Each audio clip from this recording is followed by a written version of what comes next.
Yeah, the game's been getting roasted, but the devs aren't sitting back. They've dropped a huge test patch packed with real fixes. Here are the 10 changes that went down in patch 1.120.0 that could silence the hate.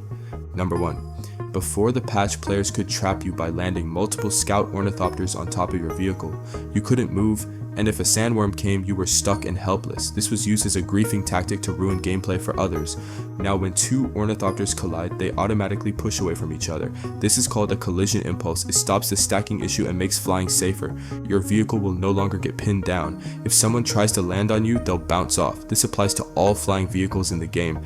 It's a big win for carrier pilots who were the most affected. You don't have to worry about being bullied by swarms anymore. The skies feel more fair and balanced. This also helps in group play. You can fly near your friends without accidentally getting stuck. It improves teamwork during missions and spice runs. The developers added this feature to fight trolling and bad behavior. They tested it during the public test phase to make sure it worked. The feedback was good and it made flying feel smoother. This isn't just a minor fix, it changes how the game feels in the air. Whether you're escaping a worm or delivering cargo, you'll have more control and less frustration. Flying in the deep desert is risky, but now it's not unfair. You have a real chance to escape and keep moving. That's what this fix is all about. Number 2. Before this patch, handling blood and water in your base was slow and annoying. You had to move each item one at a time into the purifier or cistern. That took way too long, especially when you were in a hurry. Now, the game has added new buttons that fix this problem. You can click one button to deposit all your blood at once. There's also a button to deposit or extract all your water. This makes inventory management super fast. No more dragging items one by one, no more mistakes or wasted clicks. These buttons are easy to find and clearly labeled. Deposit all blood sends all your blood to the purifier. Deposit all water does the same for water. There's even a button to take all your water out at once. That's perfect when you're heading into the deep desert. You can get what you need and go. This helps in emergencies too. If your health is low, you don't have to search for supplies. You press a button and you're done. It also helps players who use gamepads or slower devices. The process is smoother and quicker for everyone. It's a big quality of life upgrade. Now you can focus on fighting, building, or exploring. You won't get stuck in your inventory anymore. That makes the game feel better in every way. Number 3. In this patch, players using the public test client got something special. 4 top-tier vehicles were given out for free. You didn't need to craft them, buy them, or grind for parts.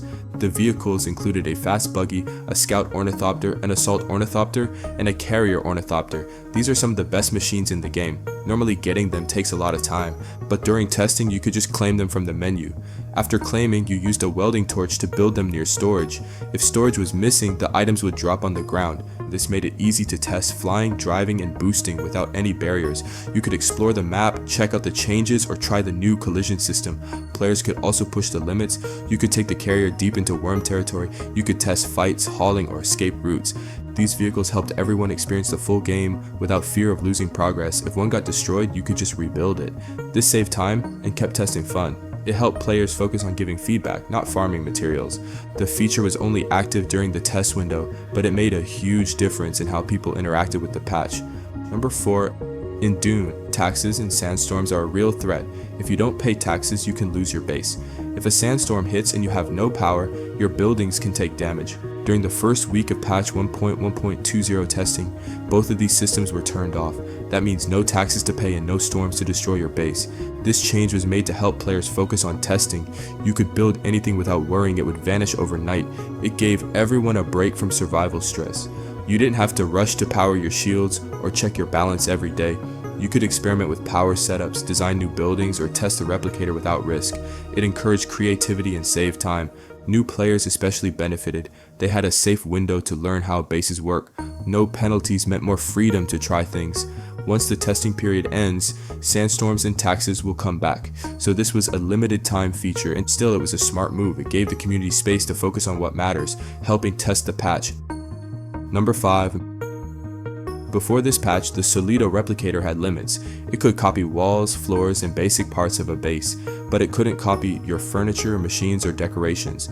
That meant every time you used it, you still had to rebuild half your setup. It took time and caused a lot of mistakes. With patch 1.1.20, that all changed. The replicator can now copy everything in your base. That includes workbenches, power units, beds, turrets, and even lights. If you place it, it gets saved.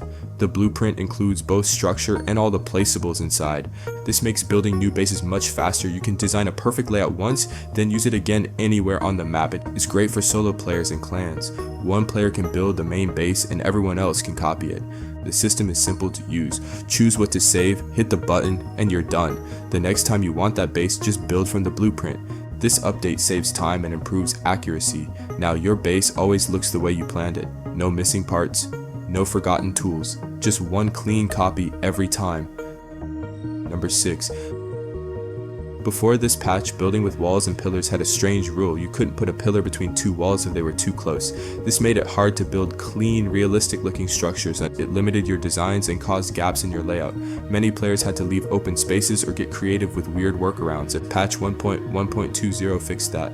Now you can place pillars exactly where you want, even between walls. This gives you more control when building, and it makes bases look better and work better. You can add supports in the right places, create tighter rooms, or build multi-level structures, and this change helps with symmetry too. Your bases can look more even and solid. No more awkward corners or empty frames. It also opens up more options for role-playing builds. Want a clean lab, fortress, or warehouse layout? Now you can make it happen. Builders have wanted this feature for a long time. It may seem small, but it makes a big impact. Now your designs can match your ideas, clean, strong, and placed exactly how you want. Number 7. Before this patch, players found safe spots to harvest flower sand and spice sand. These spots were close to rocks or cliffs where sandworms couldn't reach. That made farming easy and risk-free, but the game wasn't meant to work that way.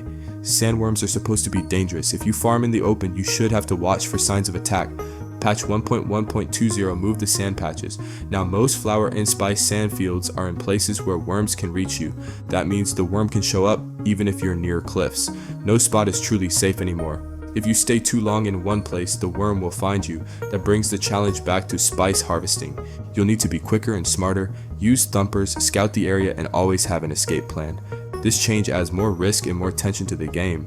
It makes farming feel like survival again. You can still get great rewards, but only if you stay alert. The desert punishes players who get too comfortable. Number 8. Before this patch, the exchange menu was messy. Items were hard to find, the categories didn't always make sense. There was no search bar, so you had to scroll through everything. That wasted time and made trading confusing. With this patch, the exchange got a full update. Now you can search for any item by name, just type it in, and it pops up right away, and the categories were also cleaned up.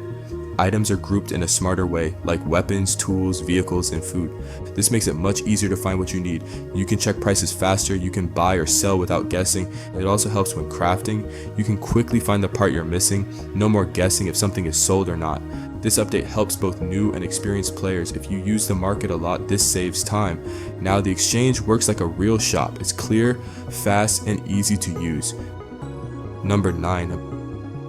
Before this patch, getting stuck was a big problem. If you fell into a crack or got trapped in a wall, the unstuck button didn't always help. Sometimes it did nothing at all. Players had to log out or restart just to keep playing. That wasted time and made the game frustrating. With this patch, the unstuck button works better. Now, the game checks for safe places more carefully. If the first attempt doesn't work, it tries again in another direction. It keeps going until it finds a spot that's safe. This makes the system more reliable. You don't have to panic if you get stuck. It works during combat, exploration, and even in your base. No more losing fights or progress over a glitch. This fix helps everyone. It's especially useful in tight spaces like caves or cliffs. Now, if something goes wrong, you can get out fast. The game helps you instead of leaving you stuck.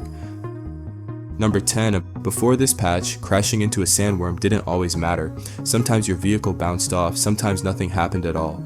That made worms feel less dangerous than they should be. Players could fly low or drive carelessly and get away with it.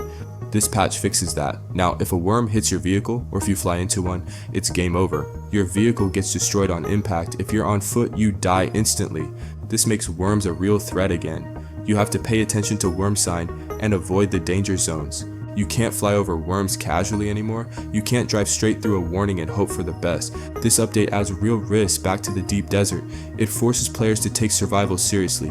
One mistake near a worm can end your run, stay sharp, or get swallowed whole. If you found this breakdown helpful, hit that subscribe button, because if I don't get these subs, my cousin's making me cover his night shift driving Uber. And trust me, I don't want to spend Friday night picking up drunk people from karaoke bars. Help me out, subscribe now, and while you're at it, leave me a comment below. You know I check every one of them. And with that, I'm out. Peace.